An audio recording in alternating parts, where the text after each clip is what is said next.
Hello दोस्तों, ये आ गया है मेरा पैकेज जो कि मंगाया गया है अमेज़ॉन से। और ये मैंने एक बुक ऑर्डर की है जो कि मैं आचार्य प्रशांत का सुनती हूँ। मुझे बहुत अच्छा लगता है। तो हम इस बुक को ओपन करते हैं।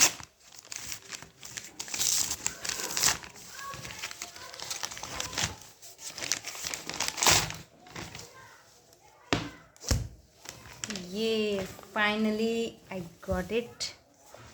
मैंने काफ़ी टाइम से ये बुक को देख रखा था जो कि मुझे बहुत पसंद थी। और मैं आचार्य प्रशांत को सुनती हूँ और ये मुझे बहुत ही अच्छा लगता है। इनका कोई भी बात सुन करके, और बहुत ही अच्छा बोलते हैं ये, और इनकी सारी बातें फैक्ट की होती हैं।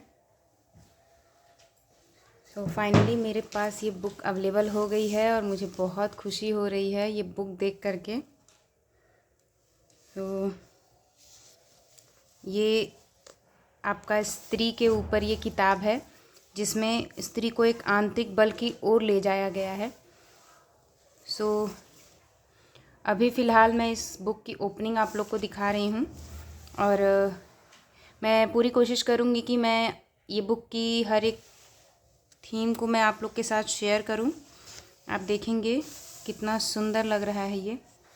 और एज़ ऑलवेज़ मैं कोई भी शुभ काम शुरू करती हूँ तो ऑफ कोर्स वो मेरा कृष्ण जी के साथ शुरू होता है। तो सबसे पहला मेरा कोई भी काम शुरू होता है जय श्री कृष्णा के साथ। और ये मेरा शुरुआत हो चुका है। फ्रेंड्स, मैं आपके साथ ज़रूर शेयर करूँगी ये सारी बुक। अगर मैं पढ़ूँगी तो मैं आप लोग के साथ ज़रूर शेयर करूँगी। और यहाँ पर मैं देख पा रही हूँ कि आचार्य प्रशांत जी के बारे में भी एक जीवनी दिया हुआ है, बहुत ही सुंदर। आप देखेंगे बहुत सुंदर। मतलब ये मुझे हिंदी काफ़ी पसंद है, इसलिए मैंने इस बुक का हिंदी में ही ट्रांसलेट करके मंगवाया हुआ है। तो मैं आपको आज आचार्य प्रशांत का जो ये लिखा हुआ हेडिंग है मैं उसको पढ़ती हूँ। थोड़ा सा लगभग हो सकता है कुछ अच्छा टॉपिक नज़र आए।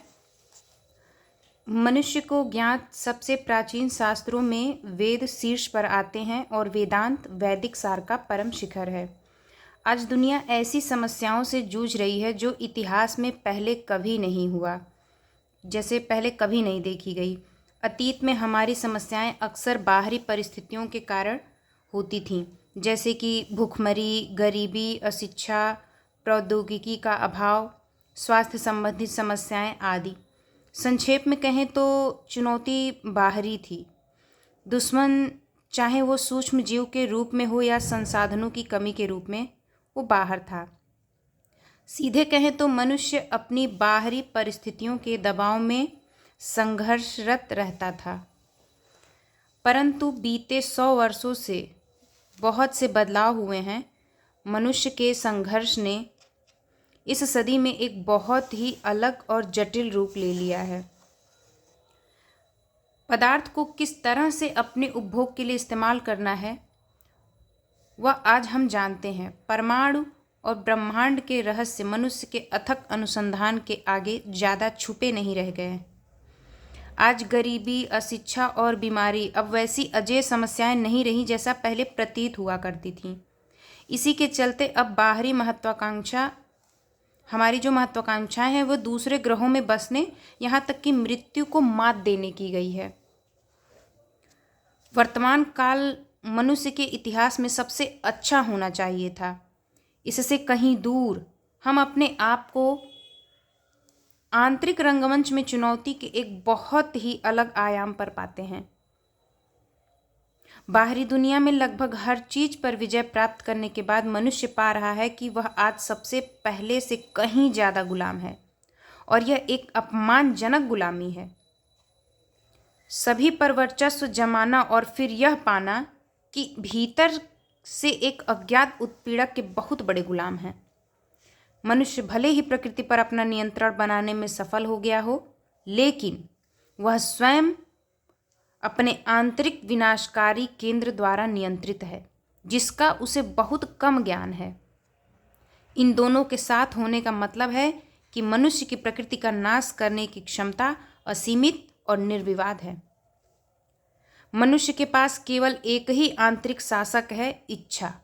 उपभोग करने और अधिक से अधिक सुख का अनुभव करने की जो अनंत इच्छा है, उसी के कारण मनुष्य जो है वो स्वयं का गुलाम बना हुआ है। मनुष्य सुख का अनुभव तो करता है, फिर भी स्वयं को अतृप्त ही पाता है। और ये जो बातें इतनी दूर की है वो मैं आचार्य प्रशांत जी की सुनती हूँ, और उनकी हर एक बात सही भी है। कुछ लोगों को बुरी लगती होंगी, पर वो जो आजकल के ज़माने के हिसाब से जो बातें कहते हैं वो 100% सही होती हैं, और सही भी हैं। आजकल लोगों की इच्छाएं बहुत ही अतृप्त हो गई हैं, जिसके कारण इंसान कभी खुश ही नहीं महसूस कर पाता है अपने आप को। आगे पढ़ते हैं। इस संदर्भ में आध्यात्मिकता के शुद्ध रूप में वेदांत आज पहले से कहीं अधिक महत्वपूर्ण हो जाता है। वेदांत पूछता है, भीतर वाला कौन है, उसका स्वभाव क्या है, वह क्या चाहता है, क्या उसकी इच्छाओं की पूर्ति से उसको संतोष मिलेगा। आज मानव जाति जिन परिस्थितियों में खुद को पाती है, उसकी प्रतिक्रिया के रूप में आचार्य प्रशांत वेदांत के सार को आज दुनिया के सामने लाने का महत्वपूर्ण कार्य कर रहे हैं। उनका उद्देश्य वेदांत के शुद्ध सार को सभी तक पहुंचाना और वेदांत द्वारा आज की समस्याओं को हल करना है। वर्तमान की ये समस्याएं मनुष्य के स्वयं के प्रति अज्ञान से उत्पन्न हुई है, इसलिए उन्हें केवल सच्चे आत्मज्ञान से ही हल किया जा सकता है। आचार्य प्रशांत ने 2 तरीकों से वेदांत को जन सामान्य तक लाने का प्रयास किया है। पहला, उन्होंने कई उपनिषदों और गीताओं पर सत्र लिए हैं और उनकी व्यापक टिप्पणियां वीडियो श्रृंखला और पुस्तकों के रूप में उपलब्ध हैं।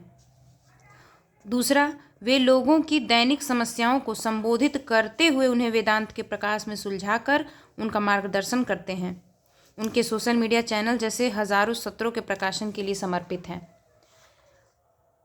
तो यहाँ तक आप लोग को सुन के बहुत सी चीज़ें समझ में आई होंगी, कुछ लोगों को नहीं भी आई होंगी, पर अगर आप बहुत ही ध्यान से इन बातों को गहराई से समझने का प्रयास करेंगे तो आपको समझ में आएगा। और यहाँ पर संक्षिप्त जीवनी जो कि प्रशांत जी के बारे में दी गई है, तो इसको मैं आप लोगों के साथ जब भी मैं पढ़ने बैठूंगी मैं प्रयास करूंगी कि आप लोगों का और अपना दोनों का इससे रूबरू जरूर कराऊंगी। अनुक्रमणिका की बात करें, जैसे कि स्त्री न देह न भावनाएं, महिलाएं अपनी पढ़ाई और नौकरी देखें या गृहस्थी। सॉरी ये किसने किया? भारतीय महिलाओं के साथ। नारी देह है आपकी, पर नारी नहीं है आप। महिला घर बैठी रहे तो बुरा क्या? गृहिणी होना बेहतर और या कामकाजी महिला होना बेहतर? आज के ज़माने में मुझे लगता है इस पर ज़्यादा ही चर्चाएं होती हैं कि जो महिला है वो हाउसवाइफ बन के रहे या वर्किंग वुमेन बन के रहे। इस पर काफ़ी टिप्पणियां होती हैं। जहाँ जाइए आपको कुछ लोग आपके सपोर्ट में मिलेंगे, कुछ लोग इसके अगेंस्ट मिलेंगे। बहुत सारी चीज़ें, बहुत से प्रॉब्लम्स फेस करने पड़ते हैं महिलाओं को। और इससे आई गेस महिलाएं अगर या लड़कियां कोई भी अगर अपने आप को रिलेट कर पा रही होंगी तो कमेंट में आप लोग ज़रूर कमेंट करके बताइएगा कि ये बात कितने आप अपने आप से रिलेट कर पाएंगे। और मैं पूरी कोशिश करूँगी कि इसके हर एक चैप्टर को मैं आप लोगों के साथ ज़रूर शेयर करूँगी। So thank you so much. और I am really glad to have this book. मैं बहुत खुश हूँ ये बुक पा करके, क्योंकि मैंने काफ़ी टाइम से सोच रखा था इसे लेने का, और फाइनली ये मेरे हाथ में है। अभी मैं आपको नहीं बता सकती कि मैं अभी कितनी ज़्यादा खुश हूँ ये बुक पा करके। सो आई होप आप सबको भी ये पसंद आएगी बुक। मैं आप लोग के साथ ज़रूर शेयर करूँगी। Thank you so much. Bye bye.